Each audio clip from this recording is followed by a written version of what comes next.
그의 말씀을 믿는 모든 이들에게 하늘의 영광 비춰주시네. 하나님 말씀으로 아버지 마음으로 하나님께서 오늘 우리들에게 주시는 말씀은 이겨놓고 싸운다. 요한계시록 12장 1절에서 12절의 말씀입니다. 한 절씩 교독하고 마지막 절은 함께 읽겠습니다.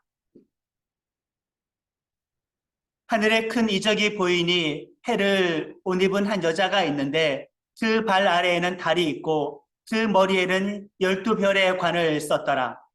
이 여자가 아이를 베어 해산하게 되매 아파서 있으며 부르짖더라. 하늘에 또 다른 이적이 보이니 보라, 한 큰 붉은 용이 있어 머리가 7이요 뿔이 10이라. 그 여러 머리에 7 왕관이 있는데 그 꼬리가 하늘의 별 3분의 1을 끌어다가 땅에 던지더라. 용이 해산하는 여자 앞에서 해산하면 그 아이를 삼키고자 하더니 여자가 아들을 낳으니 이는 장차 철장으로 만국을 다스릴 남자라. 그 아이를 하나님 앞과 그 보좌 앞으로 올려가더라. 그 여자가 광야로 도망하며 거기서 1260일 동안 그를 양육하기 위하여 하나님께서 예배하신 곳이 있더라. 하늘에 전쟁이 있으니 미가엘과 그의 사자들이 용과 더불어 싸울세 용과 그의 사자들도 싸우나 이기지 못하여 다시 하늘에서 그들이 있을 곳을 얻지 못한지라. 큰 용이 내쫓기니 옛뱀 곧 마귀라고도 하고 사탄이라고도 하며 온 천하를 꿰는 자라. 그가 땅으로 내쫓기니 그의 사자들도 그와 함께 내쫓기니라. 내가 또 들으니 큰 음성이 있어 이르되 이제 우리 하나님의 구원과 능력과 나라와 또 그의 그리스도의 권세가 나타났으니 우리 형제들을 참소하던 자, 곧 우리 하나님 앞에서 만나 참소하던 자가 쫓겨나니 또 우리 형제들이 어린 양의 피와 자기들이 증언하는 말씀으로써 그를 이겼으니 그들은 죽기까지 자기들의 생명을 아끼지 아니하였도다. 그러므로 하늘과 그 가운데 거하는 자들은 즐거워하라. 그러나 땅과 바다는 화 있을진저 이는 마귀가 자기의 때가 얼마 남지 않은 줄을 알므로 크게 분내어 너에게 내려갔습니다. 아멘. 서양의 오랜 격언 가운데 내일 지구의 종말이 올지라도 나는 오늘 한 구리의 사과나무를 심겠다라는 말이 있습니다. 종교개혁자 마틴 루터도 이 격언을 좋아해서 그의 일기장에 기록을 해 놓았고 그 마틴 루터의 기념 비석에도 이 글귀가 새겨져 있습니다. 그렇기 때문에 마지막 때를 살아가는 성도들은 어떠한 태도로 살아가야 하느냐? 지극히 현실적이어야 한다. 또 충만한 사명감도 가지고 있어야 한다. 지난주 말씀에 이어서 이 두 가지를 꼭 기억하시기를 바랍니다. 종말의 시대를 살아가지만 우리는 한 그루의 사과나무를 심는 의지를 가지고 살아야겠죠. 그러니 우리들은 예수 믿는 사람들은 현실적이어야 되고 사명감으로 충만해야 합니다. 많은 종말론적인 그런 이단에 빠진 사람들은 오히려 비현실적이 되어집니다. 일상의 삶을 벗어 던지려고 하지만 그것은 종말의 때를 살아가는 성도의 바른 태도가 아닌 것입니다. 지난주 교회와 성도를 향해서 두루마리를 먹고 증인이 되라는 말씀 이후에 드디어 그 7번째 천사가 7번째 나팔을 불었습니다. 그랬더니 하늘에서 무슨 일이 일어났느냐? 하늘에서는 하나님의 최종적인 승리를 찬양하고 경배하는 그런 장면이 펼쳐지게 되었습니다. 지금 땅의 상황은 어떠합니까? 이 땅의 교회는 지금 치열합니다. 이 땅의 교회는 치열한데 계시록은 반복적으로 저 하늘에서 이루어진 그 최종적인 승리의 환상을 계속 보여주고 있습니다. 땅의 현실과 대비가 된 하늘에서의 완성된 그 승리를, 궁극적인 그 승리의 장면을, 그 예배와 축제의 장면을 계시록은 이렇게 심판 가운데에서도 계속 보여주고 있죠. 고난이라는 동전을 뒤집으면은 그리스도의 궁극적인 승리가 있다라는 것을 우리가 기억하면서 그 동전 하나를 품고 우리들은 이 세상의 삶을 살아가야 할 줄로 믿습니다. 오늘 본문이 포함된 요한계시록 12장과 이 14장은 어둠의 세력들과 우리 교회와의 전쟁에 대한 말씀입니다. 지난주 교회와 사명이 무엇이었습니까? 지난주 성도의 사명이 무엇이었습니까? 증인되라는 거죠. 사명감을 가지라는 겁니다. 오늘 주시는 말씀을 통하여 교회의 사명은 무엇인가? 영적인 전쟁을 수행하라. 싸움을 피하지 말라라는 겁니다. 성도들에게 이렇게 두 가지의 직분이 있습니다. 증인된 직분, 또 하나 영적으로 싸워야 할 그리스도의 군사로서의 직분이 있다는 거 기억해야겠습니다.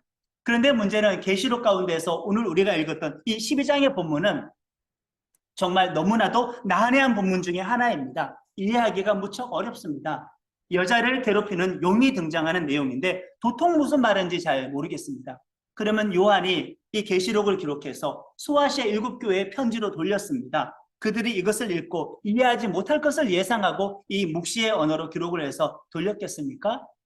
알지도 못할 말을 성경으로 기록해서 돌렸겠습니까? 당연히 그렇지는 않습니다. 그 시대를 살아갔던 그들의 어떤 역사적인 배경, 사회적인 배경, 정치적인 배경, 문화적인 배경, 그런 종교적인 배경, 그 배경에 익숙한 성도들은 이 계시록의 말씀을 읽으면은, 특별히 이 12장의 말씀을 읽으면은, 아, 하나님께서 이런 말씀을 하시는구나라고 쉽게 이해할 수가 있었죠. 물론 2000년이 지난 우리들은 언어도 다르고 역사도 다르고 문화도 다르고 인종도 달라요. 우리 입장에서는 이해하기 어렵죠. 반대로 우리들의 문화에 익숙한 어떤 전래 동화를 가지고 온다고 쳐요. 어떤 단군 신화를 가지고 온다고 쳐요. 뭐 흥부와 놀부, 심청전, 우리가 알고 있는 일제 식민 지배에 있었던 일들, 6.25의 이런 역사를 가지고 그것을 우리가 패러디를 해서 하나님의 어떤 메시지를 패러디를 해서 비유적으로 그 예화를 가지고 써서 기록에 남겼을 때 한국 사람들이라고 한다면, 한국의 성도들이라고 한다면은 수신자들은 아, 이 메시지이구나 알고 이해할 수가 있습니다. 그런데 이것을 번역을 해서 지금부터 2000년이 지난 유럽의 성도들이 읽는다고 한번 생각을 해보세요. 이해를 못하겠죠? 그것과 마찬가지입니다. 그렇기 때문에 우리들은 이들의 배경을 이해하면 오늘의 본문도 잘 이해할 수 있습니다. 우리들은 그리스 로마의 신화가 익숙하지 않아요. 공부한 사람, 좀 관심을 가지고 책을 좀 본 사람들 입장에서는 그리스 로마의 신화가 상식으로 다가올 수 있겠지만은 이 시대 한국 사람들에게 그리스 로마의 신화는 상식적이지 않습니다. 그러나 신약시대 로마 제국 사람들에게는 그리스 로마의 모든 신화들은 그들에게는 상식적인 문화입니다. 유적지만 봐도 그들의 유물만 봐도 알 수 있지 않습니까? 온통 신정과 신상, 신의 형상이 새겨진 어떤 기물들과 그런 건축물들이 남아있죠. 그것은 그들에게 있어서 상식적인 문화였다라는 것을 알고 이 요한계시록을 우리는 이해해야 할 것입니다. 오늘 본문이 그런데 아이를 임신한 한 여자가 등장을 하게 됩니다. 출산을 앞두고 있어요. 근데 용이 나타나서 그 여자가 출산한 것을 지독히도 방해하려고 합니다. 막으려고 합니다. 마땅히 출산할 장소도 없어요. 그리고 그 아이는 태어나기만 하면 장차 만국을 다스릴 그런 남자라고 기록을 하고 있습니다. 아이를 출산하기 위해서 이 여인은 도망을 다녀서 도망 다니는 중에 아이를 출산하고 출산한 아이를 안전하게 양육하기 위해서 광야로 숨어 들어갑니다. 거기에서 아이를 양육을 하게 되죠. 그리고 그 다음에 장면이 무엇이냐면 하늘에서 이제 전쟁이 벌어져요. 천사장 중에 미가엘이 다른 많은 선한 천사들을 데리고 용과 용의 부하들과 싸웁니다. 용의 부하들도 천사들이죠. 타락한 천사들입니다. 그러니까 하나님의 편 천사들과 사단의 편 천사들이 하늘에서 전쟁을 벌이게 되는데 그 전쟁에서 용이 패하는 내용이 나오게 됩니다. 하나님의 군대는 이렇게 사탄의 군대를 물리치게 되고 용과 그의 부하들은 패배 후에 하늘에서 쫓겨나 땅으로 떨어지게 됩니다. 그리고 하나님께 전쟁을 걸어서 패했어요. 이제 하나님과 싸워 이길 수는 없어요. 그러면 용이 땅에서는 어떤 일을 행하느냐? 본문에 읽었던 그 다음 장면은 무엇이냐면은 이제는 이 아이의 출생을 일단 막지는 못했습니다. 그런 다음에 전쟁에서도 졌어요. 그리고 땅으로 쫓겨났어요. 그리고 나서 한 일은 여자를 박해하고 죽이려고 계속 이 용은 시도하고 있습니다.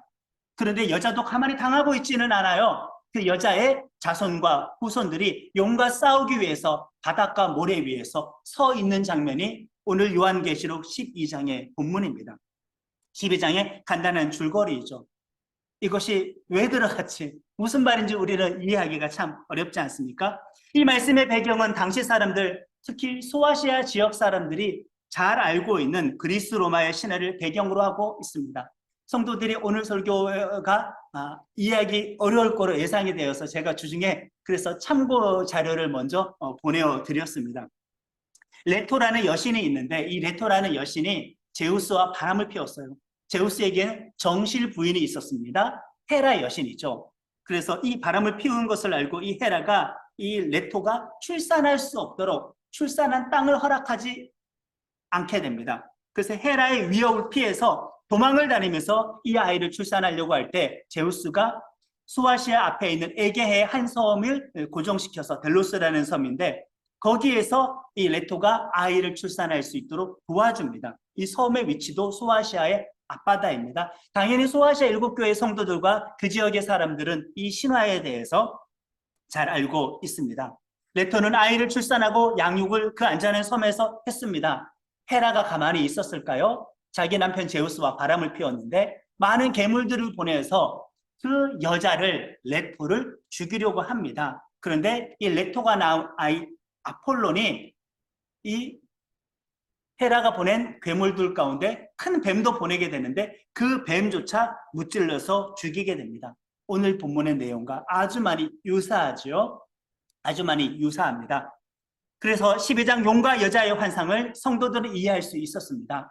여기서 여자는 교회를 말을 하는구나. 하나님의 백성을 말을 하는구나. 이스라엘을 말을 하는구나. 여기서 용은 사탄을 말을 하는구나. 여자가 출산한 아이는 예수님을 말을 하는구나 라고 쉽게 이해할 수가 있었습니다. 말씀에서 여자는 두루마리를 먹은 요한과 그 두 증인과 마찬가지로 하나님의 백성 이스라엘과 교회 또 성도를 대표하기도 하고 상징하기도 합니다. 그렇기 때문에 12장 여자와 용의 다툼, 여자가 낳은 아이와 용의 다툼, 이 모든 것은 교회와 사탄의 전쟁에 대한 말씀으로 우리는 또한 쉽게 이해할 수도 있습니다. 사단은 교회와 성도를 공격하고 있다. 괴롭히고 있다, 박해하고 있다, 그 뜻입니다. 흔히 아이를 출산한 여인을 마리아가 아닌가라고 특정한 한 사람을 생각하기 쉽지만은 본문을 쭉 읽어보면은 여기서 이 여자는 한 개인이 아니라 전체 그리스도인의 어머니이자 전체 하나님의 백성을 대표하는 위치이기 때문에 한 개인이 아니라 그냥 이스라엘로 하나님의 백성으로 하나님의 교회로 하나님의 성도 공동체로 이해하는 것이 옳습니다. 마리아가 아닙니다. 자, 보세요. 예수님은 누구의 후손으로 태어났습니까? 여자의 후손으로. 여자가 이스라엘을 상징한다고 했죠. 예수님은 이스라엘의 후손으로 태어났습니다.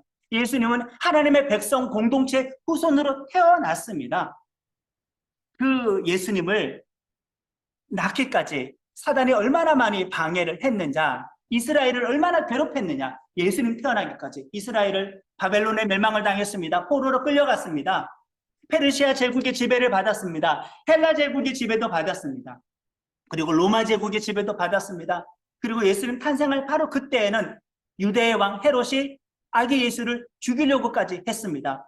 구약이 끝나고 신약이 이르기까지 그 중간기의 400년의 그 시간 동안 메시아가 태어나는 그 모든 일련의 과정들을 사단은 방해하기 위해서 끝까지 여자를 괴롭혔어요. 이스라엘을 괴롭혔어요. 하나님의 백성 공동체를 계속 괴롭혔다 이겁니다. 예수님이 태어나기 전까지는 이 여자에게 있어서 이스라엘 백성들에게 있어서 지난 400년간은 어떤 시기이다? 광야의 시기이다.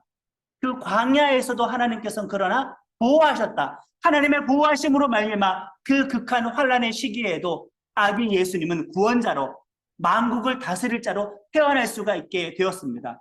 용이 예수님 탄생을 막지 못한 것이죠. 여자의 출산을 막지 못한 것입니다. 실패한 것입니다. 6절의 말씀을 읽겠습니다. 그 여자가 광야로 도망하며 거기서 1260일 동안 그를 양육하기 위하여 하나님께서 예비하신 곳이 있더라. 아멘. 사단이 많이 방해했음에도 불구하고 광야와 같은 중간기의 시기, 제국의 통치 시기를 거쳐서 예수님은 무사히 태어날 수가 있었습니다. 그리고 예수님은 하나님의 보좌 앞으로 올라갈 분입니다. 궁극적으로 이 모든 세상의 역사를 주관하고 통치할 분이 된다 이거죠. 여자가 낳은 아이, 곧 이스라엘 민족의 후손 예수님이 십자가에서 죽으시고 부활하신 것이 그 승리의 계기가 되는 거죠. 주권을 얻는 계기가 되는 겁니다. 통치자가 되는 계기가 되는 겁니다. 예수님께서 십자가에 죽으시고 부활하셔서 죄의 권세와 악의 권세와 사단의 모든 권세를 깨뜨리셨습니다. 사단을 이기셨습니다. 정말 아이가 용을 이겼습니다. 예수님의 십자가의 구원과 구부활은 어디에서 이루어진 사건입니까? 천상세계 속에서 이루어진 사건입니까? 인간의 역사 속에서 이루어진 사건입니까? 인간의 역사 속에서 땅에서 이루어진 사건입니다. 그리스도께서 이 땅에서 여자, 곧 교회와 성도를 위하여 싸우시는 것입니다. 그런데 동시에 그때 하늘에서는 무슨 일이 일어났는가? 그게 오늘 12장의 두 번째 단락이죠. 천사들의 전쟁이 일어나지 않았습니까? 7절부터 9절까지의 말씀을 같이 읽겠습니다. 하늘에 전쟁이 있으니 미가엘과 그의 사자들이 용과 더불어 싸울세 용과 그의 사자들도 싸우나 이기지 못하여 다시 하늘에서 그들이 있을 곳을 얻지 못한지라. 큰 용이 내쫓기니 예뱀 곧 마귀라고도 하고 사탄이라고도 하며 온 천하를 꿰는 자라. 그가 땅으로 내쫓기니 그의 사자들도 그와 함께 쫓기니라. 아멘. 예수님께서 십자가에서 죽으시고 부활하셔서 통치를 시작하신 그때 이것은 하늘의 천상세계에 어떻게 반영이 되었느냐. 미가엘의 천사 군대가 사탄의 악한 천사 군대와 싸워서 이기는 것으로 즉각적으로 반영이 되었다. 땅에서 행하신 예수님의 그 구원 사역이 하늘에서 미가엘의 승리의 결과로 나타났다 그 말입니다. 그러니까 시간 순서가 아니라 환상이 동시적으로 이루어지게 된 것이죠. 이 말씀을 우리들은 자꾸 미래적으로만 이해하려고 하는데 예수님의 십자가와 부활의 승리를 통해서 이미 원수들이 패배한 말씀입니다. 예수님께는 완료된 말씀이죠. 예수님의 승리로 벌써 끝이 났습니다. 2000년도 더 전입니다. 예수님은 부활 승천하셔서 현재 하나님의 우편 보좌에 앉으셔서 정복자로, 승리자로, 심판자로, 구원자로 모든 것을 지금 좌지우지 다스리고 계십니다. 그런데 이제 그분께는 도전할 수가 없으니, 하늘로 침범할 수가 없으니, 하늘로 다시 올라가 또다시 전쟁을 할 수가 없으니 예수님의 십자가와 부활을 통하여 패배한 영혼이 이제 어디에서 마지막 활동을 하느냐? 땅에서 아들은 어떻게 못 막았으니까 이제 여자를 괴롭히기 시작합니다. 이스라엘 백성 공동체의 후손으로 예수님이 나왔는데 이제는 여자, 이스라엘 백성 공동체, 오늘날로 말하면 교회이고 성도입니다. 이 성도를 괴롭히기 위하여서 영은 땅으로 내어쫓겨 지금도 여전히 활동을 하고 있습니다. 13절 말씀 함께 합니다. 용이 자기가 땅으로 내쫓긴 것을 보고 여자를 박해하는지라. 아멘. 자, 사탄은 아기 예수님 탄생을 막지도 못했죠. 예수님 십자가에서 죽으시고 부활하셔서 모든 죄를 용서하시고 악의 권세 꺾으시고 부활 승천 승리하신 것도 그것도 막지 못했습니다. 영혼 구원자 예수님에게 어떤 위협도 어떤 위해도 가할 수가 없었습니다. 그러자 이제 용은 모든 분노를 누구에게 쏟으려고 작정을 했느냐? 남자를 낳은 여자를 박해한다. 예수님을 배출한, 예수님을 품고 있는 하나님의 백성 공동체, 영적인 이스라엘 공동체, 교회를 박해하기 위해서 그 분노를 쏟기로 작정을 합니다. 이제 사단의 공격의 대상은 예수님이 아니라, 하늘이 아니라 땅에 있는 교회가 된 것입니다. 성도가 된 것입니다. 예수님의 승리와 함께 하나님의 나라가 시작이 되었지만 땅에서는 동시에 본격적인 영적인 전쟁이 시작이 된 것입니다. 성도를 괴롭히는 시대가 된 것입니다. 이게 지금 누구의 상황이다? 요한계시록 수신자의 상황이다. 예수님 이미 승천하시고 승리하셨잖아요. 근데 땅의 교회의 성도들의 상황은 어때요? 엄청난 전쟁 가운데, 핍박 가운데 휘말려 있지 않습니까? 이 말씀을 전해줘야 자기 자신들이 처한 상황을 이해하고 인내할 수가 있는 거죠. 그럼에도 불구하고 우리가 이겼다. 그럼에도 불구하고 예수님이 이겼다. 그럼에도 불구하고 우리가 승리자이다. 그러나 땅에서는 전쟁은 벌어지고 있다. 이 모든 말씀을 수신자들은 이해를 할 수 있고 그들의 고난을 납득할 수가 있게 된 것입니다. 우리는 여전히 원수의 공격을 받고 있습니다. 중요한 것은 예수님께서 이미 승리했는데, 이미 승리하셨는데, 부활과 승천은 벌써 끝난 일인데도 불구하고 땅에서는 그런 일들이, 영적인 치열한 전쟁이 일어나고 있다는 거죠. 그러나 이제 오늘 주시는 말씀을 통하여 우리는 납득할 수가 있습니다. 예수님께서 예루살렘에 입성하시면서 십자가 죽음을 앞두고 이런 말씀을 하셨습니다. 요한복음 12장 31절 함께합니다. 이제 이 세상에 대한 심판이 이르렀으니 이 세상의 임금이 쫓겨나리라. 아멘. 십자가 죽음과 부활의 그 사건을 세상 임금이 쫓겨나는 것으로 묘사를 했죠. 그 말은 예수님 죽으시고 부활하시는 그 자체로 궁극적인 전쟁의 승패는 결정해 놨다. 사단은 패배했고 예수님은 승리했어요. 지금도 예수님이 승리하기 위해서 애쓰는 분, 이렇게 우리가 말을 할 수는 없습니다. 이미 승리했습니다. 그런데 왜 이 세상에는 죄와 악이 남아있을까? 왜 세상에는 사탄과 그의 부하들은 여전히 활동을 하고 있을까? 예수님 이미 승리하셨는데도, 부활승천하셨는데도 불구하고 그 이후에 교회의 시대, 사도행전을 보면 여전히 사도들은 전도하는 중에 귀신 들린 사람 만나면 귀신을 쫓았어요. 부활승천하시고 승리하셨는데 땅에서는 귀신들이 활동을 해요. 사단의 영들이 활동을 한다는 거죠.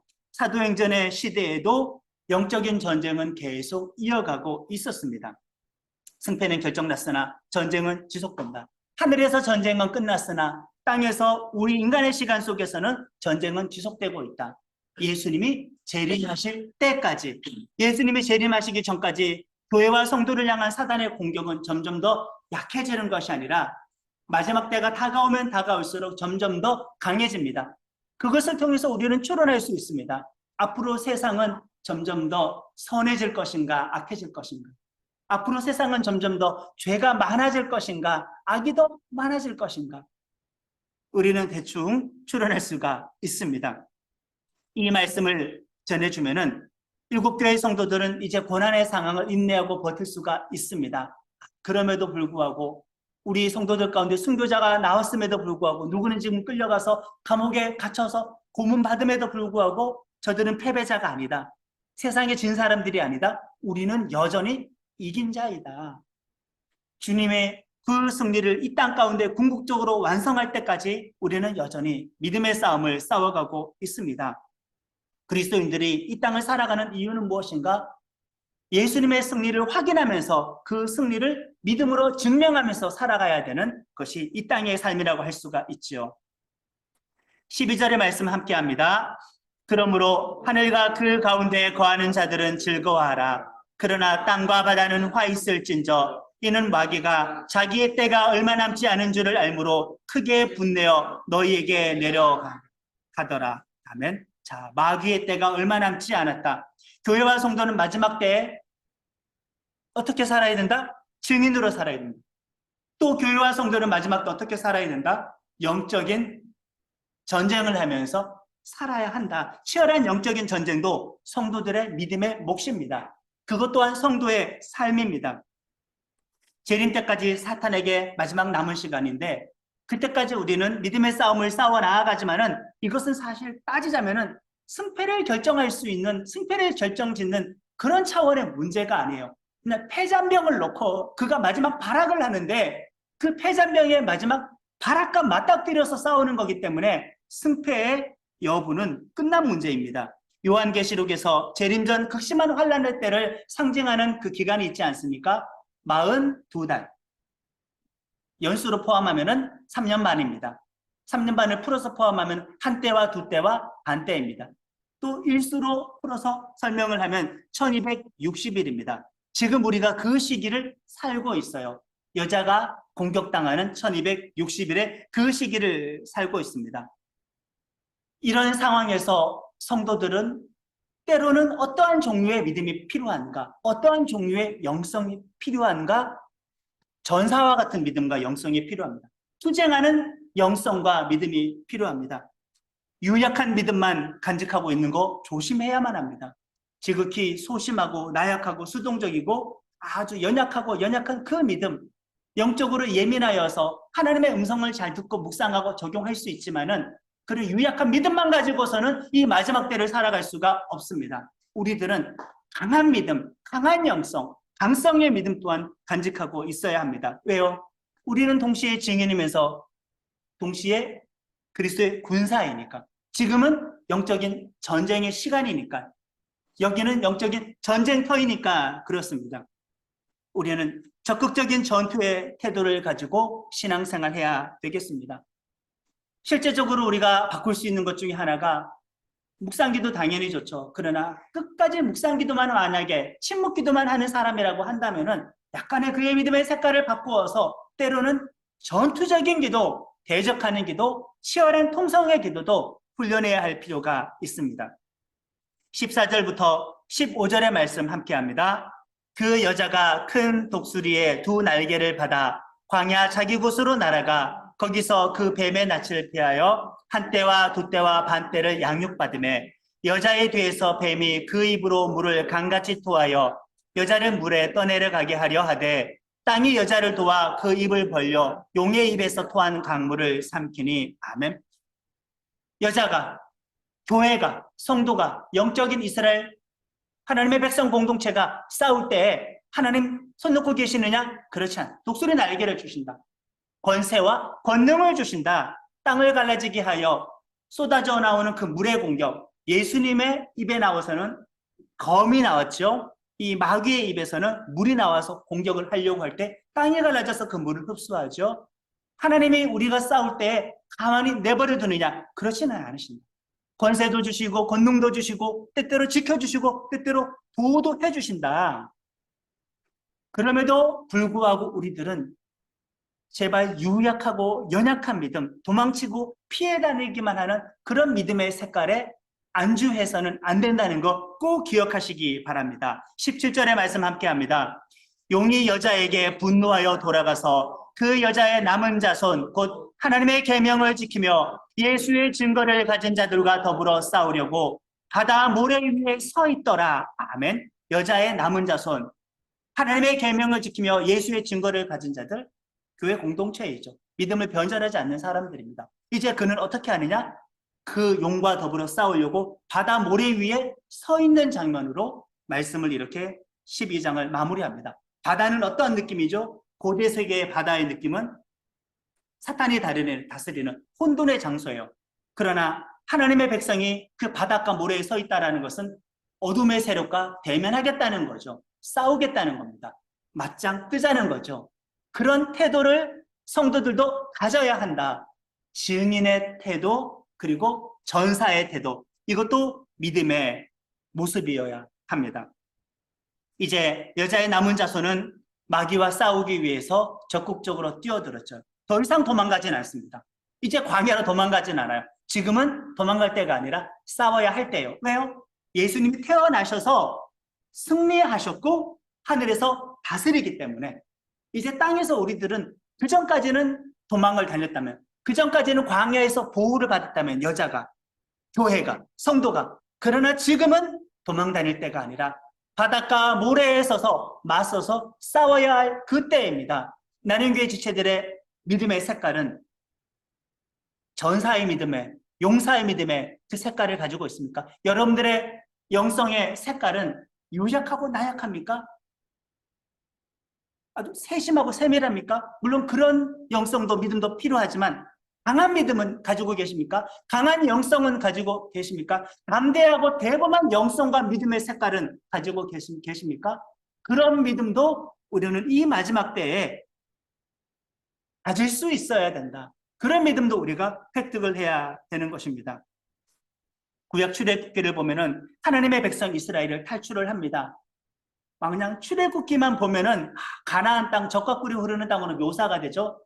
흔히 우리는 가나안 땅을 하는 것은 천국 입성으로 이렇게 쉽게 이해를 합니다. 이렇게 예언적인 표현이니까 이스라엘의 역사가. 가나안 땅은 젖과 꿀이 흐르는 땅. 가나안 땅에 입성하면은 예수 믿어서 어둠의 세력으로부터 탈출한 모든 것이 끝날이라 예상을 하는데, 근데 막상 가나안 땅에 진입해서 어떻게 되었나요? 예수 믿어서 우리가 천국 백성이 되었는데 막상 어떻게 되었나요?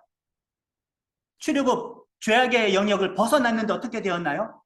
가나안 땅에 들어왔는데 어떻게 되었나요? 들어가자마자 계속 전쟁이었어요. 여호수아 시기 계속 전쟁이었어요. 사사기 계속 전쟁이었어요.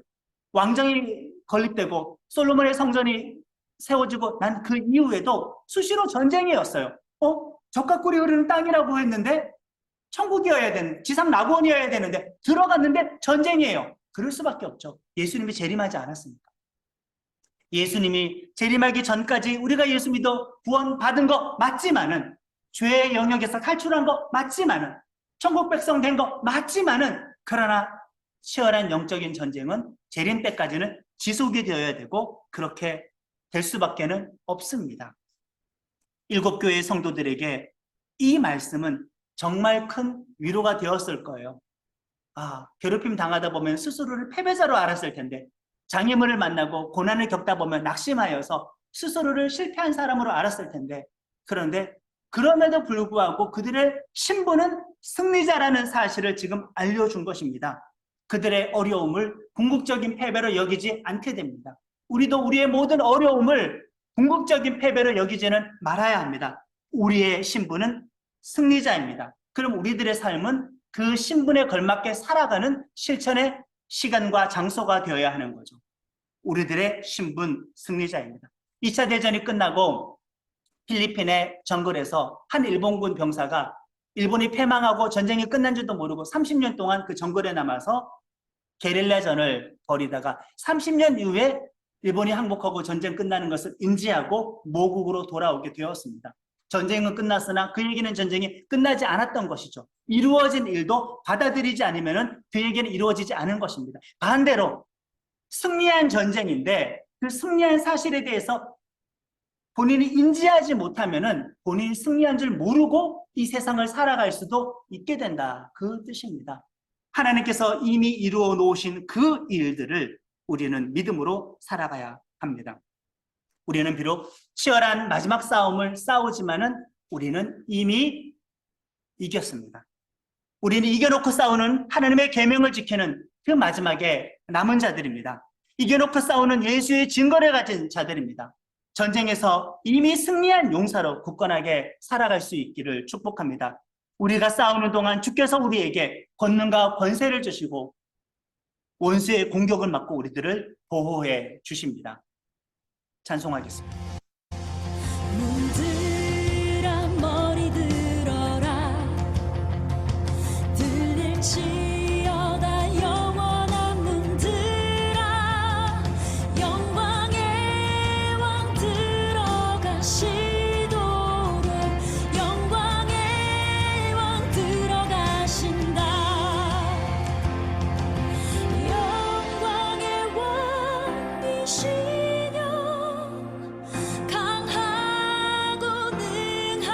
주로다 전쟁에 능하신 주시라 다 찬양 위대하신 왕 할렐루야 찬양합시다. 문들아 머리 들어라 문들아 머리 들어라 들릴지 영원한 문들아 영광의 왕 들어가시도록 영광의 왕 들어가신다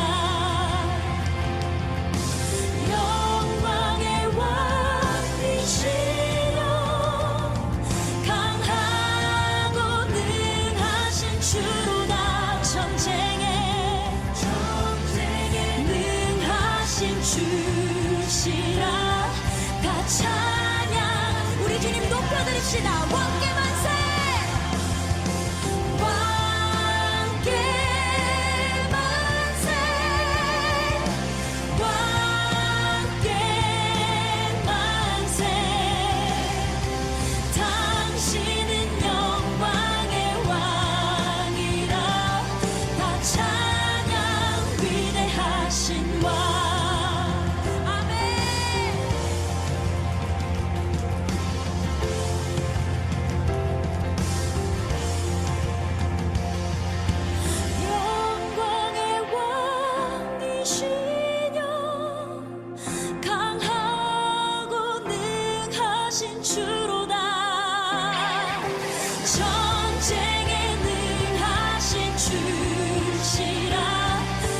찬양 위대하신 왕께 만세 왕께 만세 왕께 만세 당신은 영광의 왕이라 다 찬양 위대하신 왕께 만세 왕께 만세 왕께 만세 당신은 영광의 왕이라 다 찬양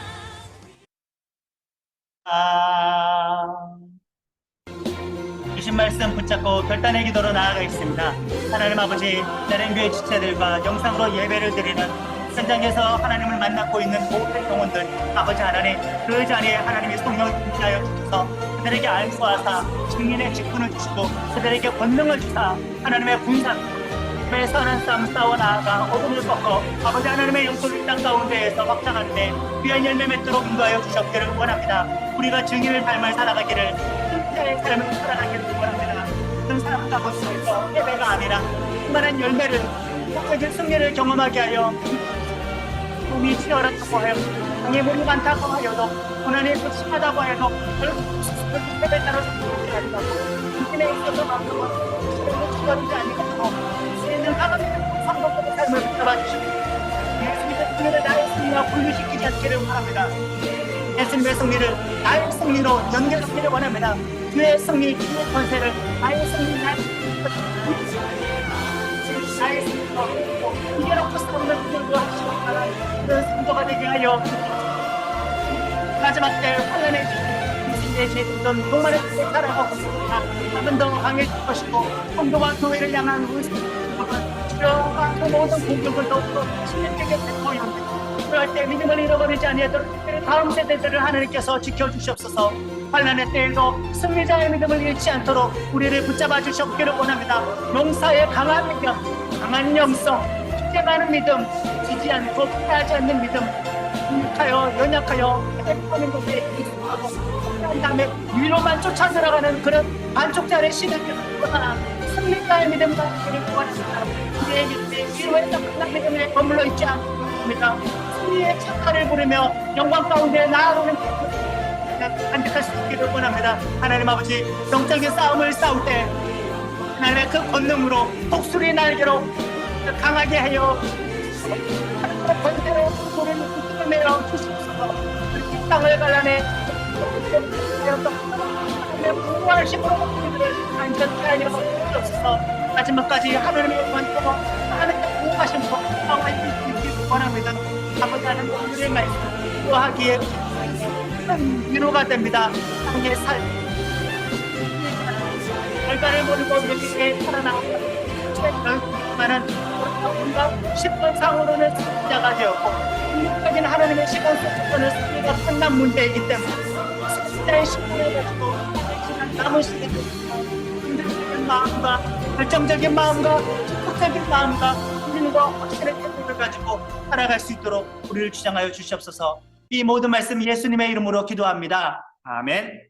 하나님 아버지의 사랑과 예수님의 은혜와 성령님의 감동 감화 역사하심이 자기 자신을 신분상 승리자라 알고 이겨놓고 싸우기로 결단하고 다짐하는 나는교회 모든 지체들에게 지금부터 영원토록 함께하여 주시기를 간절히 축원하옵나이다. 아멘. 그의 말씀을 믿는 모든 이들에게 하늘의 영광 비춰주시네.